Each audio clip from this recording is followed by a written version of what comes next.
آلك وأصحابك يا حبيب الله الصلاة والسلام عليك يا نبي الله وعلى آلك وأصحابك يا نور الله نويت سنة الاعتكاف۔ پیارے اسلامی بھائیوں، نگاہیں نیچے کیے، توجہ کے ساتھ بیان سنا کیجیے۔ لاپرواہی کے ساتھ ادھر ادھر دیکھتے ہوئے سننے سے بیان صحیح طرح سمجھ میں بھی نہیں آتا، اور چونکہ اللہ رسول کے ذکر کی جو برکتیں ملتی ہیں اس سے بھی محرومی کا باعث ہو سکتا ہے۔ الحمدللہ عز و جل آج ہم نماز جمعہ کے لیے حاضر ہیں۔ مریم مسجد میمن سوسائٹی حیدرآباد میں بیان کا سلسلہ ہے۔ توجہ کے ساتھ سماعت فرمائیے۔ الحمدللہ ہم درود پاک کی فضیلتیں، برکتیں سنتے رہتے ہیں۔ مقصد یہ ہوتا ہے کہ ہم نیکیوں کے فضائل سنتے رہیں گے تو انشاءاللہ عز و جل ہمارا بھی درود شریف پڑھنے کا ذہن بنتا رہے گا۔ میرے شیخ طریقت امیر اہل سنت فرماتے ہیں نیکیاں کرنے کے لیے نیکیوں کے فضائل معلوم ہونے چاہیے، اور گناہوں سے بچنے کے لیے، برائیوں سے بچنے کے لیے اس کے نقصانات کی نالج ہونی چاہیے، اویئرنیس ہونی چاہیے۔ پہلا درجہ ہی یہی ہے۔ دنیاوی طور پر اگر ہم مثال لیں تو اگر ہم کوئی کار خریدنا چاہتے ہیں، کوئی گاڑی لینا چاہتے ہیں، موبائل لینا چاہتے ہیں، تو ہم اس کے ریویوز دیکھتے ہیں نیٹ پر، اس کے بارے میں، اس کی کنفیگریشن کے بارے میں۔ مثال کے طور پہ اگر ہم موبائل پرچیز کرنا چاہتے ہیں تو ہم اس کے فوائد، اس کی ٹاک ٹائم، اس کی بیٹری ٹائم، اس کی وارنٹی، اس کی ایپلیکیشن، اس کے آپشنز، یہ سب ہم فیچرز وغیرہ معلوم کرتے ہیں، اس لیے کہ ہم اس سے فائدہ سکیں۔ تو نیکیوں کا بھی معاملہ یہی ہے کہ نیکیوں کا فائدہ نہ صرف دنیا میں بلکہ قبر میں اور حشر میں بھی حاصل ہوگا، انشاءاللہ جنت میں بھی اس کا فائدہ حاصل ہوگا۔ تو نیکیوں میں بڑی پیاری نیکی درود شریف بھی ہے۔ اللہ کے محبوب دانہ غیوب، منزہ عن العیوب، منزہ عن العیوب کا معنی ہے عیبوں سے منزہ، عیبوں سے پاک۔ وہ محبوب صلی اللہ تعالیٰ علیہ وآلہ وسلم فرماتے ہیں جس نے مجھ پر 100 مرتبہ درود پاک پڑھا۔ کتنی مرتبہ؟ 100 مرتبہ۔ جس نے مجھ پر 100 مرتبہ درود پاک پڑھا، اللہ تعالیٰ اس کی دونوں آنکھوں کے درمیان لکھ دیتا ہے کہ یہ نفاق اور جہنم کی آگ سے آزاد ہے۔ اور کسے جو روزانہ صرف 100 مرتبہ درود پاک پڑھتا ہوگا، اللہ تعالیٰ اسے بروز قیامت شہداء کے ساتھ رکھے گا۔ کتنی پیاری فضیلت، اور عمل کتنا آسان ہے، صرف 100 مرتبہ درود پاک پڑھنا ہے۔ تو نیت کریں۔ حدیث شریف ہے کہ مسلمان کی نیت اس کے عمل سے بہتر ہے، اور اچھی نیتیں بندے کو جنت میں داخل کروائیں۔ تو ہم نیت کریں کہ انشاءاللہ ہم نہ صرف روزانہ 100 مرتبہ بلکہ میرے شیخ طریقت امیر اہل سنت تو فرماتے ہیں کہ روزانہ 313 مرتبہ درود پاک پڑھنا چاہیے، اور جو 313 مرتبہ روزانہ درود پاک پڑھتا ہے، علماء فرماتے ہیں کہ اس کا شمار کثرت سے درود پڑھنے والوں میں کیا جاتا ہے۔ ایک مرتبہ محبت سے درود پڑھ لیجیے۔ اللہم صلی علی سیدنا و مولانا محمد و آلہ و صحبہ وبارک وسلم۔ امام اہل سنت سید اعلیٰ حضرت کتنی پیاری بات فرماتے ہیں۔ کعبے کے بدر و دجا تم پہ کروڑوں درود، کعبے کے بدر و دجا تم پہ کروڑوں درود، طیبہ کے شمس و ضحیٰ تم پہ کروڑوں درود، ذات ہوئی انتخاب، وصف ہوئے لاجواب، نام ہوا مصطفیٰ تم پہ کروڑوں درود، تم پہ کروڑوں درود، یا رسول اللہ یا حبیب اللہ، یا حبیب اللہ، یا حبیب اللہ، صلو علی الحبیب۔ میرے پیارے پیارے اسلامی بھائیوں، ہمارا دعویٰ تو یہ ہوتا ہے جنرلی کہ ہم عاشق رسول ہیں، ہم اپنے آپ کو عاشق رسول کہلاتے ہیں، ہم کہتے ہیں کہ ہمیں حضور سے محبت ہے، یہ بھی کہہ دیتے ہیں کہ غلامی رسول میں موت بھی قبول ہے، جو نہ ہو عشق مصطفیٰ تو زندگی فضول ہے۔ یہ ہمارا زبانی ایک دعویٰ ہے، لیکن کیا اس دعوے پر ہم پورا اترتے ہیں؟ یہ ہمیں آج مختصر سے وقت میں غور کرنا ہے۔ اس سے پہلے کہ ہم اس پر غور کریں، ایک واقعہ آپ کو سناتا ہوں کہ صحابہ کرام جو اس دعوے کے مجاز تھے اور یہ بھی دعویٰ کرتے تھے، لیکن ان کا عمل کیسا تھا یہ سنیے۔ صلح حدیبیہ کے سال قریش نے حضرت سیدنا عروہ بن مسعود رضی اللہ تعالیٰ عنہ کو، جو اس وقت تک ایمان نہیں لائے تھے، حضرت سیدنا عروہ بن مسعود، قریش نے میرے آقا صلی اللہ علیہ وآلہ وسلم کے پاس انہیں بھیجا۔ انہوں نے دیکھا کہ میرے آقا مدینے والے مصطفیٰ صلی اللہ تعالیٰ علیہ وآلہ وسلم جب وضو فرماتے ہیں تو صحابہ کرام وضو کا پانی حاصل کرنے کے لیے اس قدر تیزی سے بڑھتے ہیں کہ یوں معلوم ہوتا ہے جیسے ایک دوسرے سے لڑ پڑیں گے، یعنی ان کو ایسا شوق ہوتا ہے کہ بس حضور کے وضو کا مبارک پانی زمین پر تشریف لائے، اس سے پہلے ہم حاصل کر لیں اور ہم اس سے برکت لیں۔ جب نبی پاک صلی اللہ تعالیٰ علیہ وآلہ وسلم لعاب مبارک ڈالتے یا ناک صاف کرتے تو صحابہ کرام اسے ہاتھوں میں لے کر بطور تبرک اپنے چہرے پر مل لیا کرتے تھے، جسم پر بھی مل لیتے تھے۔ میرے آقا صلی اللہ تعالیٰ علیہ وآلہ وسلم اپنے صحابہ کو کوئی حکم دیتے تو فوراً تعمیل کر دیتے، حکم پورا کر دیتے، اور جب نبی پاک صلی اللہ تعالیٰ علیہ وآلہ وسلم گفتگو فرماتے تو آپ صلی اللہ تعالیٰ علیہ وآلہ وسلم کے سامنے صحابہ کرام خاموش رہتے، اور ازراہ تعظیم یعنی تعظیم کی وجہ سے آپ صلی اللہ تعالیٰ علیہ وآلہ وسلم کی طرف آنکھ اٹھا کر نہ دیکھتے۔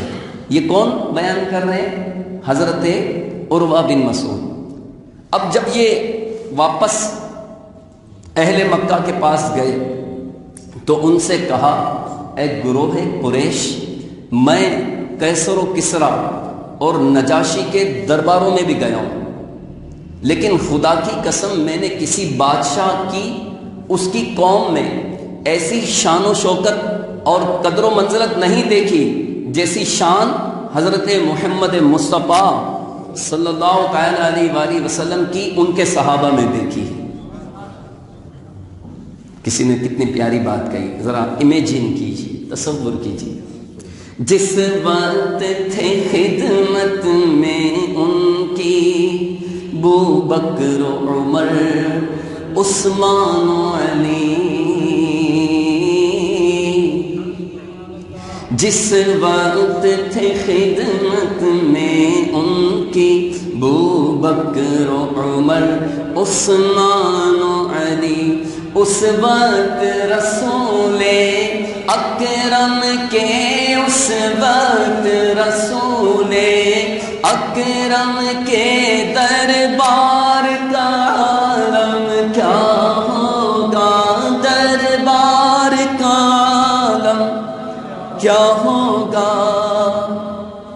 تو پیارے اسلامی بھائیوں، صحابہ کرام کے اس بے مثال جذبہ عشق رسول کو سامنے رکھتے ہوئے ہر امتی پر حق ہے کہ وہ نبی پاک صلی اللہ تعالی علیہ وآلہ وسلم سے سچی محبت پیدا کرے اور اپنی خواہشات، گھر بار، مال و اسباب، یہاں تک کہ اولاد اور اپنی جان سے بھی بڑھ کر اللہ اور اس کے رسول کی محبت کو اپنے دل میں بسا لے، کیونکہ ان کی محبت، حضور کی محبت ہی ایمان کی بنیاد ہے۔ حضور کی محبت نہیں تو ایمان بھی کامل نہیں۔ چنانچہ پارہ 10 سورۃ التوبہ کی آیت نمبر 24 میں ارشاد ہوتا ہے، بسم اللہ الرحمن الرحیم، قل ان كان آباؤكم وأبناؤكم وإخوانكم وأزواجكم وعشيرتكم وأموال اقترفتموها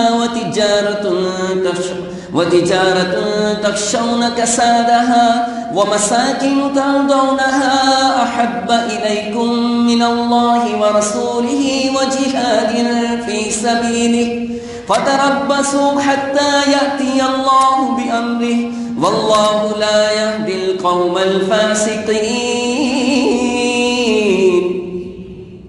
ترجمہ کنز الایمان، تم فرماؤ اگر تمہارے باپ اور تمہارے بیٹے اور تمہارے بھائی اور تمہاری عورتیں اور تمہارا کنبہ اور تمہاری کمائی کے مال اور وہ سودا جس کے نقصان کا تمہیں ڈر ہے اور تمہارے پسند کے مکان، یہ چیزیں اللہ اور اس کے رسول اور اس کی راہ میں لڑنے سے زیادہ پیاری ہوں، یعنی یہ جو چیزیں بیان کی گئی، مال، اسباب، اولاد، ماں باپ، کمائی کے سودے، اگر قرآن کہہ رہا ہے کہ اگر اللہ اور اس کے رسول اور اس کی راہ میں لڑنے سے یہ چیزیں زیادہ پیاری ہوں تو رستہ دیکھو، یعنی انتظار کرو یہاں تک کہ اللہ اپنا حکم لائے، اور اللہ فاسقوں کو راہ نہیں دیتا۔ اب یہ آیت ہم نے سنی، اس کا ترجمہ بھی سنا، اس کی تفسیر میں حضرت سید محمد نعیم الدین مراد آبادی فرماتے ہیں، دین کے محفوظ رکھنے کے لیے دنیا کی مشقت برداشت کرنا مسلمان پر لازم ہے، اور اللہ اور اس کے رسول صلی اللہ تعالی علیہ وآلہ وسلم کی اطاعت کے مقابل دنیاوی تعلقات کچھ قابل التفات نہیں، اور خدا اور رسول کی محبت ایمان کی دلیل ہے۔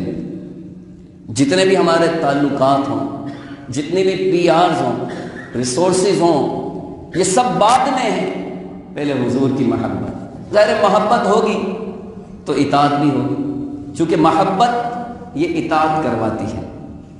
تو معلوم ہوا کہ حضور کی محبت ایک مسلمان کے لیے ایمان کی بنیاد ہے، بلکہ مسلمان کا ایمان بھی اس وقت کامل ہوتا ہے جب وہ نبی پاک صاحب لولا سیاح افلاک صلی اللہ تعالی علیہ وآلہ وسلم کو محبوب اور عزیز جانے، نہ صرف محبوب جانے، ہر ایک وہ مسلمان ہی کیا ہوگا، وہ کلمہ گو ہی کیا ہوگا کہ جو حضور کا کلمہ پڑھتا ہے اور حضور سے محبت نہیں کرتا۔ لیکن بات یہاں پر یہ ہو رہی ہے کہ محبت ہونی کیسی چاہیے، تو اپنے عزیزوں، قرابت داروں سے بھی بڑھ کر، اپنے رشتہ داروں سے بھی بڑھ کر حضور سے محبت ہونی چاہیے۔ جی ہاں، نبی پاک صلی اللہ تعالی علیہ وآلہ وسلم خود ارشاد فرماتے ہیں، لا یؤمن احدکم حتی اکون احب الیہ من والدہ وولدہ والناس اجمعین۔ تم میں سے کوئی اس وقت تک مومن کامل نہیں ہو سکتا جب تک میں اس کے نزدیک اس کے والد، اولاد اور تمام لوگوں سے زیادہ محبوب نہ ہو جاؤں۔ یہ معیار ہے جو محبت کا میں نے اور آپ نے کسی اور نے منتخب نہیں کیا، یہ خود اللہ کے محبوب نے اس معیار کو ہمیں بیان کیا۔ تو سرکار مدینہ صلی اللہ تعالی علیہ وآلہ وسلم نے بھی یہ فرمان سنا تھا، ظاہر ہے انہی کے ذریعے ہم تک یہ فرمان پہنچا۔ وہ کیسے سچے عاشق رسول تھے، وہ صرف زبانی دعویٰ نہیں کرتے تھے، ان کے جائیداد، مال، ان کے اہل و عیال سے بڑھ کر حضور کی ذات ان کے لیے محبوب تھی۔ ایک بار امیر المؤمنین حضرت سیدنا مولا مشکل کشا علی المرتضیٰ شیر خدا کرم اللہ تعالی وجہہ الکریم سے کسی نے سوال کیا کہ آپ لوگ رسول اللہ صلی اللہ تعالی علیہ وآلہ وسلم سے کیسی محبت کرتے تھے؟ صحابہ کرام کا عمل یہ ہمارے لیے قابل تقلید ہے، یہ روشن ستارے، سنیے ان کا عمل کیسا تھا۔ خلیفہ چہارم حضرت مولا مشکل کشا سے کسی نے پوچھا کہ آپ حضور سے کیسی محبت کرتے تھے؟ تو آپ نے جواب دیا، کان واللہ احب الینا من اموالنا و اولادنا و آبائنا و امہاتنا و من الماء البارد علی الظما، یعنی خدا کی قسم نبی پاک صلی اللہ تعالی علیہ وآلہ وسلم ہمیں اپنے مال، اپنی اولاد، اپنے ماں باپ اور سخت پیاس کے وقت ٹھنڈے پانی سے بھی زیادہ محبوب تھے۔ جب گرمیاں ہوتی ہیں اور جب شدت کی پیاس لگتی ہے تو اس وقت کچھ بھی سمجھ نہیں آتا کہ بس کسی طرح پانی مل جائے، پیاس بجھا لوں۔ جب رمضان میں روزہ رکھتے ہیں تو اس وقت افطار میں کیسی پیاس لگی ہوتی، تو اس پیاس سے بھی زیادہ وَمِنَ الْمَاءِ الْبَارِدِ، ٹھنڈے پانی کی جیسے پیاس ہوتی ہے، طلب ہوتی ہے، اس سے بھی زیادہ ہم حضور سے محبت کرتے تھے۔ تو میرے پیارے پیارے اسلامی بھائیوں، حضور کی محبت کاش ہمیں نصیب ہو جائے۔ حضرت عمر فاروق اعظم رضی اللہ تعالیٰ عنہ کے بارے میں سنیے کہ حضرت سیدنا عبداللہ ابن حشام رضی اللہ تعالیٰ عنہ فرماتے ہیں کہ ہم رسول اللہ صلی اللہ تعالیٰ علیہ وآلہ وسلم کے ساتھ تھے اور آپ صلی اللہ تعالیٰ علیہ وآلہ وسلم حضرت سیدنا عمر فاروق اعظم رضی اللہ تعالیٰ عنہ کا ہاتھ تھامے ہوئے تھے۔ کہیے سبحان اللہ۔ حضرت عمر فاروق اعظم رضی اللہ تعالیٰ عنہ نے حضور علیہ السلام سے عرض کی، یا رسول اللہ آپ مجھے میری جان کے علاوہ میری ہر چیز سے زیادہ مجھے محبوب ہے، پسندیدہ۔ سرکار صلی اللہ تعالی علیہ وآلہ وسلم نے ارشاد فرمایا، اس ذات کی قسم جس کے قبضہ قدرت میں میری جان ہے، جب تک میں تمہارے نزدیک تمہاری جان سے بھی زیادہ محبوب نہ ہو جاؤں، اس وقت تک تمہارا ایمان کامل نہیں ہو سکتا۔ حضرت عمر فاروق اعظم رضی اللہ تعالیٰ عنہ نے عرض کی، اللہ کی قسم اب آپ مجھے، حضور نے توجہ دلا دی کہ اے عمر تمہاری جان سے زیادہ میں پیارا نہیں؟ تم تو کہتے ہو کہ تمہارے مال، آل، اولاد سب سے زیادہ میں تمہیں پیارا ہوں، جان سے زیادہ نہیں۔ اے عمر جب تک تمہاری جان سے بھی زیادہ میں تمہیں پیارا نہیں ہوں گا، تمہارا ایمان کامل نہیں ہوگا۔ پھر یہ سن کر یہ تھے صحابہ کہ فوراً تعمیل ارشاد بجا لاتے تھے۔ جب حضور نے توجہ دلائی تو عمر فاروق اعظم رضی اللہ تعالیٰ عنہ نے کیا کہا، اللہ کی قسم اب آپ مجھے میری جان سے بھی زیادہ پیارے ہیں۔ اس پر سرکار صلی اللہ تعالیٰ علیہ وآلہ وسلم نے تحسین فرمائی، آپ نے فرمایا اے عمر اب تمہارا ایمان کامل ہو۔ تو یہ کوئی شاعرانہ باتیں نہیں ہیں کہ بھائی حضور سے محبت ہونی چاہیے تو ایسی محبت ہونی چاہیے، ویسی ہونی چاہیے۔ یہ خود معیار محبت میں نہیں بیان کر رہا، حدیثوں سے ثابت ہے۔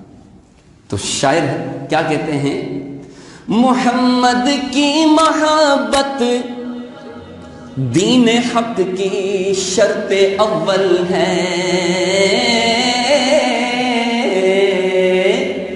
محمد کی محبت دین حق کی شرط اول ہے، اسی میں ہو اگر خامی تو سب کچھ نامکمل ہے، محمد کی غلامی ہے سند آزاد ہونے کی، خدا کے دامن توحید میں آباد ہونے کی، محمد کی محبت آن ملت شان ملت ہے، محمد کی محبت روح ملت جان ملت ہے، محمد کی محبت خون کے رشتوں سے بالا ہے، یہ رشتہ دنیاوی قانون کے رشتوں سے بالا ہے، محمد ہے متاع عالم ایجاد سے پیارا، محمد ہے متاع عالم ایجاد سے پیارا، پدر مادر برادر مال جا اولاد سے پیارا۔ تو دیکھا آپ نے کہ یہ روشن اور درخشندہ ستارے جن کی چمک دمک سے پورا عالم جگمگا رہا ہے، حضور فرماتے ہیں اصحابی کالنجوم بأیکم اقتدیتم اہتدیتم، میرے صحابہ ستاروں کی مانند ہیں، ان میں سے تم جس کی بھی پیروی کرو گے ہدایت پا جاؤ۔ تو یہ چمکتے دمکتے ستارے جن کی آب و تاب سے پورا عالم جگمگا رہا ہے، یہ حضور سے کیسی محبت کرتے تھے، عشق رسول کی چاشنی ان کے رگو جان میں اس قدر سرایت کر چکی تھی کہ انہیں محبوب آقا کی ذات سے بڑھ کر کوئی چیز عزیز نہ تھی۔ تو اے میرے پیارے پیارے اسلامی بھائیوں، ہم نے محبت رسول کے بارے میں سنا کہ اس کی کس قدر اہمیت ہے، ہم نے صحابہ کا طرز عمل سنا، ہم محبت کی علامت بھی سن لیں کہ کیا محبت کی انڈیکیشنز ہمارے اندر بھی پائی جاتی ہیں، محبت کی کچھ علامات ہمارے اندر بھی پائی جاتی ہیں۔ اصل میں صرف زبانی دعویٰ کرنے سے، اب میں مثال دیتا ہوں، ہم اپنے کسی دوست سے جس سے ہماری دوستی ہے، ہم دعویٰ کرتے ہیں کہ یہ ہمارا دوست ہے، اس سے ہمیں محبت ہے، اور یہی دوست کبھی تکلیف میں آ جائے اور ہم سے مدد مانگ لے، کچھ تھوڑی رقم ہی مانگ لے، تو پھر ہمارا بھاؤ پتہ چلے گا کہ ہمیں کس قدر محبت ہے۔ یہ اور بات ہے کہ ہمارے پاس اس وقت سہولت ہے یا نہیں، لیکن ہم اپنے دوست کی جس سے ہم دعویٰ کرتے ہیں، جس کے بارے میں ہم دعویٰ کرتے ہیں کہ ہمیں اس سے محبت ہے، تو پھر کوئی یہی کہے گا کہ یار تم تو، بلکہ وہ دوست ہی کہے گا کہ تم تو بڑا دعویٰ کرتے تھے کہ جان بھی حاضر ہے، آدھی رات کو بھی بلاؤ گے تو میں آ جاؤں گا، لیکن یار میں مدد تمہاری نہیں کر سکتا۔ تو اب آپ بتائیں کہ یہ محبت کا دعویٰ، پھر وہ دوست ہی شاید نہ رہے، وہ کہے گا کہ اچھا صرف زبانی باتیں کرتے تھے، تو ایسی دوستیاں پھر ختم ہوتے بھی دیر نہیں لگتی۔ تو یہ صرف سمجھانے کے لیے میں نے مثال آپ کو پیش کی کہ صحابہ کرام اپنے جسموں پر تیر کھا لیا کرتے تھے، حضور کے آگے جب جنگ کا غزوے کا ایسا موقع ہوتا تھا تو یہ حضور کے ارد گرد کھڑے ہو جاتے تھے۔ دیکھو اپنی جان کی بات آ رہی ہے، مال لٹانا، حضور حضرت سیدنا صدیق اکبر رضی اللہ تعالیٰ عنہ سے کوئی سیکھ لے، ہے نا، حضرت عثمان غنی سے سیکھ لے۔ ہم کہیں گے یار ہم مال تو دیتے ہیں نا، مسجد میں دیتے ہیں، تو مدرسے میں دیتے ہیں، تو ہم غریبوں کی مدد کرتے ہیں، ہم اللہ کے لیے مال خرچ کرتے ہیں، اللہ قبول فرمائے۔ اگر اس کے حلال میں سے ہم مال خرچ کرتے ہیں تو یہ سعادت کی بات ہے، لیکن یاد رکھیے محبت کی اولین علامت محبوب کی اطاعت اور اتباع ہے۔ میرے آقا مدینے والے مصطفیٰ صلی اللہ تعالی علیہ وآلہ وسلم محبت کا معیار یہ بھی بیان فرماتے ہیں کہ جس نے میری سنت سے محبت کی اس نے مجھ سے محبت کی،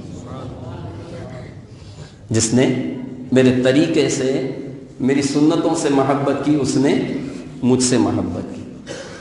آج ہمارا حال اس معاملے میں کیا ہے؟ ہم حضور کی سنتوں کو اول تو سیکھتے نہیں، ہمیں معلوم ہی نہیں۔ اب حضور کی ایک بڑی پیاری اور آسان سنت میں آپ کو بتاؤں، مسکرانا، یہ حضور کی ایسی پیاری سنت ہے، انتہائی آسان سنت ہے، اس میں کوئی مشقت بھی نہیں ہوتی، کوئی محنت بھی نہیں ہوتی، بلکہ میں اگر آپ سے پوچھوں کہ کیا مسکرانا، ہنسنے کی بات نہیں کر رہا، کہا لگانے کی بات نہیں کر رہا، ہنسنے کی بات نہیں کر رہا، اور خاص کر کے مسجد میں ہنسنا یہ تو قبر میں اندھیرا لاتا ہے. میں بات کر رہا ہوں مسکرانے کی. میرے آقا صلی اللہ تعالیٰ علیہ وآلہ وسلم اکثر مسکراتے رہتے تھے. امام علیہ سنت سیدی اعلیٰ حضرت فرماتے ہیں جس کی تسکین سے روتے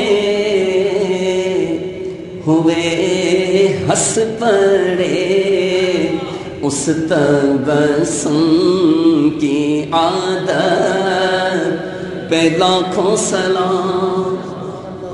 تو حضور کا تبسم فرمانا یہ عادتاً تھا. اللہ نے فرمایا اس تبسم کی عادت پہ لاکھوں سلام.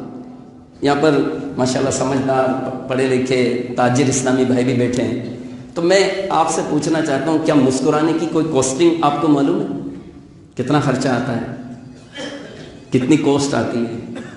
نہیں، اس پر بھی مسکرا رہے ہیں ماشاءاللہ. تو ایسے ہی مسکراتے رہا کریں. کوئی کاسٹنگ نہیں آتی، جیب سے کچھ جاتا نہیں بلکہ بہت کچھ ملتا ہے. اب کوئی غریب ہے وہ کہتا ہے میرے پاس تو مال اور دولت نہیں ہے، میں صدقہ کیسے کروں؟ مالدار تو صدقہ کرتے ہیں، وہ اللہ کی راہ میں مال لٹاتے ہیں، خرچ کرتے ہیں. ایسے غریبوں کے لیے بھی میرے آقا علیہ الصلوۃ والسلام نے فرمایا تبسم کا لوجہ اخی کا صدقۃ، تیرے بھائی کے لیے مسکرانا بھی صدقہ ہے.